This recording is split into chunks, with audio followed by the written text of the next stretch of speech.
کوئی غم کرو نہ خوف، خوشیاں مناؤ جنت کی جس کا تم سے وعدہ کیا گیا تھا۔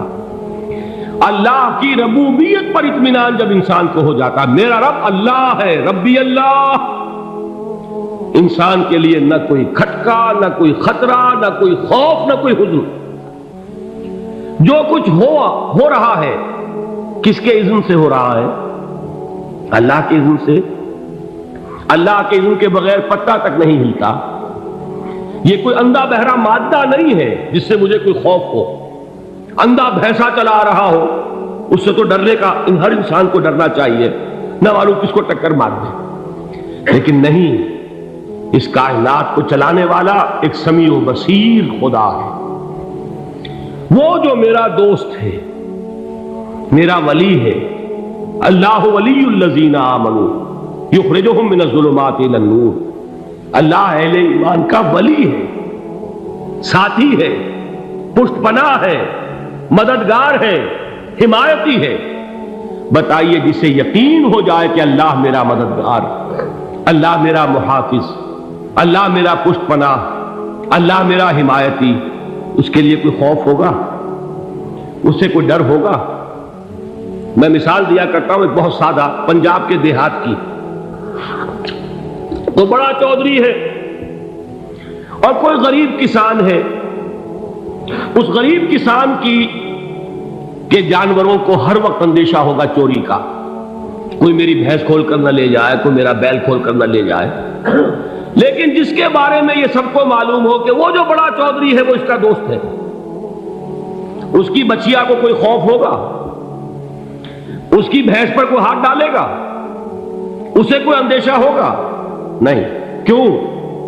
کہ وہ بڑا چودھری، بڑا اس کا یہاں کا سردار، جاگیردار، سب کو معلوم ہے وہ میرا دوست ہے، کوئی میرے خلاف اقدام نہیں کر سکتا۔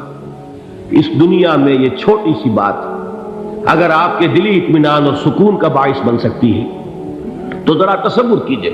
میں لفظ تصور استعمال کروں گا صرف اس لیے کہ اس کا ہم جس کو کہتے ہیں ادراک اور شعور کر نہیں سکتے، اگر کے ساتھ کر سکتے۔ اگر یقین ہو کہ اللہ میرا مددگار اور یقین ہو کہ اللہ ہر آن میرے ساتھ ہے، پھر کوئی خوف؟ کس کا خوف؟ کوئی شے اللہ سے بالا تر ہے؟ کوئی قوت اس سے زیادہ طاقتور ہے؟ کوئی اس کے ارادے کو بدلنے والا ہے؟ کوئی اس کی مشیت کے آڑے آنے والا ہے؟ یہی بات ہے جو حضور نے فرمائی، یہ ایمان کا حاصل ہے لب لباب، کہ دیکھو اچھی طرح اس بات کو ذہن نشین کر لو، اگر تمام انسان مل کر تمہیں کوئی نقصان پہنچانا چاہے نہیں پہنچا سکتے، مگر جو کچھ اللہ نے لکھ دیا ہو، اور تمام انسان مل کر تمہیں کوئی نفع پہنچانا چاہے نہیں پہنچا سکتے، مگر وہ شے جو اللہ نے طے کر دی۔ آپ پھر میں کہوں گا ذرا طاری کیجئے، اسے فرض کیجئے، اسے سوچئے۔ اگر اس حدیث پر ہمارا دل ٹھکا ہوا ہو تو کسی سے ڈر ہوگا؟ یہ مجھے نقصان نہ پہنچا دے، یہ میری رپورٹ خراب نہ کر دے، یہ میری انکریمنٹ نہ رکوا دے، یہ میرا یہ نہ بگاڑ دے، یہ میرے یہ نقصان نہ پہنچا دے۔ اس کا ڈر، اس کا ڈر، اس کا خوف، اس کی خوشامد، اس کے لیے جا کر طرح طرح سے اپنی عزت نفس کو ذلیل کروانا اس کے سامنے، یہ سب کچھ کیوں کرتا ہے انسان؟ جب سمجھتا ہے کہ اس کے ہاتھ میں میرا کوئی نفع ہے، اس کے ہاتھ میں میرے لیے کوئی ضرر ہے، یہ مجھے کوئی غضب پہنچا سکتا ہے، یہ مجھے کوئی نقصان پہنچا سکتا ہے، یہ میرا کوئی کام بنا سکتا ہے، یہ میری کوئی ضرورت پوری کر سکتا ہے، اسی کا نام شرک ہے۔ جہاں آپ نے یہ سمجھا کہ غیر اللہ کے اندر کوئی طاقت موجود ہے، وہی شرک ہے۔ بتوں سے تجھ کو امیدیں، خدا سے نو امیدی، مجھے بتا تو صحیح اور کافری کیا ہے؟ شرک تو یہ ہے جس پر بھی تمہیں یہ خیال ہے، کلمہ ہے یہ کلمہ سوم، لا حول ولا قوت الا باللہ۔ ذرا اس پر دل کو کبھی اگر آپ تصور کریں، پھر فرض کریں، دل ٹھک جائے اس پر، کوئی طاقت نہیں۔ یہی بات تھی جو شیخ عبد القادر جیلانی رحمۃ اللہ علیہ نے اپنی وصیت میں اپنے بچے سے کہی۔ 11ویں دینے والے ہیں، لیکن حضرت شیخ عبد القادر جیلانی کی وصیت اور تعلیمات کو کتنے لوگ ہیں تم جانتے ہو؟ یہ جن مقامات تک پہنچے ہیں وہ کس چیز کی بدولت پہنچے؟ انہوں نے جو پیغام دیا وہ کیا تھا؟ اے میرے بچے، جس طریقے سے قرآن مجید میں حضرت لقمان کی نصیحتیں جو ہے نقل کر دی گئی ہیں، میں یہ عرض کروں گا بالفرض اگر قرآن حضرت عبد القادر جیلانی کے بعد نازل ہوا ہوتا تو شیخ عبد القادر کی یہ نصیحتیں بھی قرآن میں درج ہوتی۔ اتنی اونچی نصیحتیں ہیں۔ اے میرے بچے، اس حقیقت کو ذہن نشین کر لے، لا فاعل فی الحقیقت ولا مؤثر الا اللہ۔ اس کائنات میں نہ کوئی فاعل حقیقی ہے نہ مؤثر حقیقی ہے سوائے اللہ۔ کسی شے میں کوئی تاثیر نہیں اگر اللہ نہ چاہے۔ آگ جلا نہیں سکتی اگر اللہ نہ چاہے، پانی ڈبو نہیں سکتا اگر اللہ نہ چاہے، زہر ہلاک نہیں کر سکتا اگر اللہ نہ چاہے، کوئی چیز فائدہ نہیں پہنچا سکتی اگر اللہ نہ چاہے۔ تو در در پہ کیوں سر جھکاتے ہو؟ در در پر کیوں جبیں سائی کرتے ہو؟ سب کے سامنے کیوں ہاتھ پھیلاتے ہو؟ ایک اللہ سے مانگو، ایک اللہ کے سامنے زمین پر اپنی جبین رکھو۔ لا فاعل فی الحقیقت ولا مؤثر الا اللہ۔ نظر آتا ہے ہمیں کہ پانی پیاس بجھا دیتا ہے، پیاس بجھانے کی صلاحیت پانی میں نہیں ہے، اللہ کے اذن سے۔ کھانا بھوک مٹا دیتا ہے، بھوک مٹانے کی صلاحیت کھانے میں نہیں ہے، اذن رب میں ہے۔ دیکھیے یہی یقین تھا حضرت موسیٰ علیہ السلام کا واقعہ یاد کیجئے۔ سامنے سمندر آ گیا ہے، قوم دیکھتی ہے پیچھے کہ گرد و غبار کا طوفان ہے۔ معلوم ہوا کہ فرعون اپنے لشکر سمیت آ گیا۔ لشکر جب چلتا تھا تیز رفتاری کے ساتھ تو گرد و غبار کا جو طوفان اٹھتا تھا اس کا تصور کیجیے، اور لمحہ بلمحہ وہ قریب آ رہا ہے۔ پوری قوم نے کیا کہا؟ اے موسیٰ انا لمدرکون، اے موسیٰ ہم کو پکڑے گئے۔ قرآن مجید نے تو یہاں وہ باتیں نہیں لکھی ہیں، لیکن تورات میں یہ درج ہے کہ بنی اسرائیل جھگڑنے لگے، دست و گریبان ہو گئے موسیٰ کے ساتھ۔ موسیٰ نے یہاں مروایا لا کر، اس سے تو ہم ہی بہتر تھے، وہاں کھانے کو ملتا تھا، زندگی تو تھی، بیگار ہم کر رہے تھے، موت تو نہیں تھی۔ اب جو کچھ ہوگا اس کا تصور کرو، جس طریقے سے ہمارے ٹکڑے اڑائے جائیں گے۔ تو لڑ رہے ہیں حضرت موسیٰ علیہ السلام سے، یہ تورات کی تفصیل ہے۔ قرآن میں صرف اتنا آیا ہے، پریشان ہو کر انہوں نے کہا انا لمدرکون، موسیٰ ہم کو پکڑے گئے۔ اس وقت موسیٰ کا جواب کیا ہے؟ کلا ان معی ربی سیہدین، نہیں، میرے ساتھ میرا رب ہے، وہ راستہ دے گا۔ بتائیے کہاں راستہ نظر آ رہا ہے؟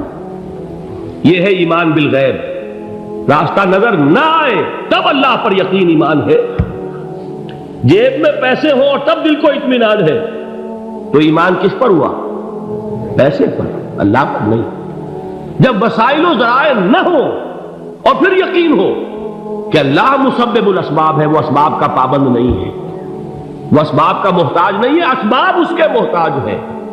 اگر یہ یقین ہے تو اللہ پر ایمان ہے، یہ نہیں ہے تو تمہارا ایمان اسباب پر ہے، وسائل پر ہے، ذرائع پر ہے، مادیات پر ہے، اللہ پر نہیں۔ اس وقت کہاں راستہ تھا؟ کوئی راستہ تھا؟ سمندر ہے اور ادھر سے لشکر آ گیا ہے۔ کلا ان معی ربی سیہدین۔ اب دیکھیے ایمان کہہ دینا آسان ہے، ہوا معکم اینما کنتم، جہاں کہیں بھی تم ہوتے ہو اللہ تمہارے ساتھ ہوتا ہے، لیکن اس کا یقین قائم ہو جائے تو زمین و آسمان کا فرق واقع ہو جائے۔ یہی بات ہوئی حضور کے ساتھ۔ غار ہے، چھپے ہوئے ہیں محمد رسول اللہ اور آپ کے وہ یار غار ابو بکر صدیق رضی اللہ تعالی عنہ۔ اقبال نے حضرت ابو بکر کی شان میں چند اشعار کہیں صرف، لیکن واقعہ یہ ہے کہ بھاری بھاری نظموں پر اور قصیدوں پر بھاری ہے، طویل ترین نظمیں اور قصیدے ہوں ان پر بھاری ہے۔ ہمتیں ابو بکر کی ہمت جو ہے، کشت ملت را چو ابر، جیسے بارش سے کھیتی اپجتی ہے، ابو بکر کی ہمت اور عزیمت اس امت کو اسی طرح سینچنے والی ہے۔ ثانیے اسلام و غار و بدر و قبر، وہ دوسرے تھے اسلام میں، دوسرے پہلے کون تھے؟ انا اول المومنین، حضور فرماتے سب سے پہلا ایمان لانے والا میں، دوسرے ابو بکر۔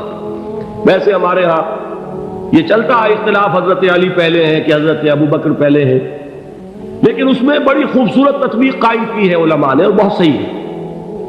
چار کے بارے میں فیصلہ ہی مت کرو کہ کون پہلے، ان کی ایک عجیب تقسیم کر دی ہے۔ آزاد مردوں میں، بالغ مردوں میں سب سے پہلے ابو بکر، بچوں میں سب سے پہلے علی، خواتین میں سب سے پہلے خدیجہ، اور غلاموں میں سب سے پہلے زید بن حارثہ۔ بڑی پیاری تقسیم ہے، یہ چاروں ہی پہلے ہیں، ہر ایک کے لیے اولیت ہے۔ اور واقعہ یہ ہے کہ اگر زمانی اعتبار سے تعین ہوگا تو پہلے خدیجۃ الکبریٰ آئیں گی رضی اللہ تعالی عنہ، کسی اور سے بات کرنے کی نوبت بعد میں آ سکتی ہے، پہلے تو اہلیہ محترمہ سے بات ہوئی، آتے ہی پہلی وحی ہوئی ہے، ابھی تبلیغ کا حکم نہیں تھا، کس کو بتایا واقعہ؟ ابھی اپنی نبوت کی تبلیغ کا تو حکم ہی نہیں آیا، واقعہ کس کا ہے؟ وہ خدیجہ کا ہے۔ جب کہا ہے کہ خشیت علی نفسی، مجھے اپنی جان کا اندیشہ ہے، تو کیا جواب دیا خدیجہ نے رضی اللہ تعالی عنہا؟ وہ صدیقۃ الکبریٰ ہے، صدیقات جو ہے خواتین ان میں چوٹی پر خدیجۃ الکبریٰ ہے رضی اللہ تعالی عنہا، اور صدیق جو مرد ہیں ان میں صدیق اکبر ہے ابو بکر صدیق رضی اللہ تعالی عنہ، لیکن صدیقات میں چوٹی پر۔ جب حضور نے فرمایا خشیت علی نفسی، کیا فرمایا؟ کیا عرض کیا؟ کیسے تسلی دی؟ نہیں نہیں، اللہ آپ کو ضائع نہیں کرے گا، آپ غریبوں کے ہمدرد ہیں، آپ مساکین کے تکالیف رفع کرنے والے ہیں، آپ بیواؤں کی سرپرستی کرتے ہیں، آپ مسافروں کی خدمت کرتے ہیں، اللہ آپ کو ضائع نہیں کرے گا، یہ یقین ہے اس خاتون کے اندر۔ خیر وہ ایک علیحدہ بات ہو جائے گی۔ میرے دل پر حضرت خدیجہ رضی اللہ تعالیٰ عنہ کی شخصیت کا بڑا گہرا نقش ہے، جو وہ کوئی اور ہی وقت اور موقع ہوا تو بیان ہوگا۔ بہرحال اقبال نے ایک مصرے میں جو چار اولیتیں جمع کر دی ہیں، ہمت او کشت امت را چو ابر، ثانی اسلام و غار و بدر و قبر۔ اسلام میں حضور کے بعد پہلے کون؟ ابو بکر۔ غار میں حضور کے ساتھ کون؟ ابو بکر۔ بدر کی رات اللہ کا رسول سر بسجود، وہ گھاس پھوس کی جو جھوپڑی بنائی گئی تھی، اور وہاں تلوار ننگی لے کر پہرا دینے والا کون؟ ابو بکر۔ اور اس حجرہ عائشہ میں محمد کے بعد سب سے پہلے دفن ہونے والا کون؟ ابو بکر رضی اللہ تعالی عنہ صلی اللہ علیہ وسلم۔ وہ جو معاملہ میں سنا رہا تھا غار ثور کا، حضرت ابو بکر بھی حضور کے خیال سے لرز گئے ہیں۔